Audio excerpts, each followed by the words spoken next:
In 1995, the classic film To Wong Foo, Thanks for Everything, Julie Newmar. A film about three New York drag queens going on a cross-country trip to compete in a national drag competition.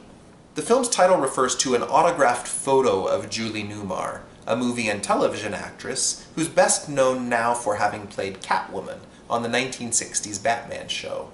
The inscription on the photo in the movie read, To Wong Foo, Thanks for Everything, Julie Newmar. Thus the title of the film.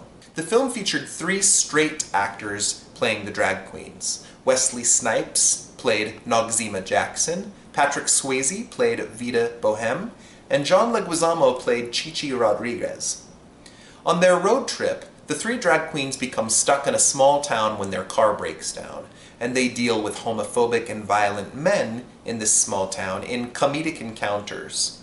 They bond with some of the local women and give them makeovers, and they help some of the local women find their voices in difficult situations like an abusive marriage. The film culminates with the queens performing in the local Strawberry Social before they head off to California for the big competition and, in the end, meet Julie Newmar herself. The film also features several famous actors and actresses in small roles and cameos, including Stockard Channing, Blythe Danner, Naomi Campbell, Robin Williams, RuPaul, Lady Bunny, and Miss Coco Peru. And music in the film comes from artists ranging from Salt-N-Pepa to Barbra Streisand to Patti LaBelle. The film was released just 1 year after a relatively similar film, Priscilla, Queen of the Desert, featuring Terence Stamp, Hugo Weaving, and Guy Pearce. The story in that film was drag queens taking a road trip through rural Australia. Both films became cult classic. Although there were mixed reviews in the box office, they both did relatively well, making several $1 million each.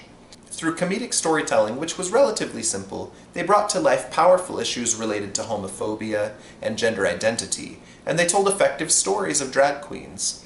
The films were both criticized for not having more LGBT characters in starring roles, instead featuring primarily straight white men, though the films did feature many drag performers in cameo roles. While Priscilla was rated R, To Wong Foo was rated PG-13, which opened up the film to wider audiences at that time. Now, 20 years later, both films remain cult favorites, and they're still frequently viewed by the LGBT communities.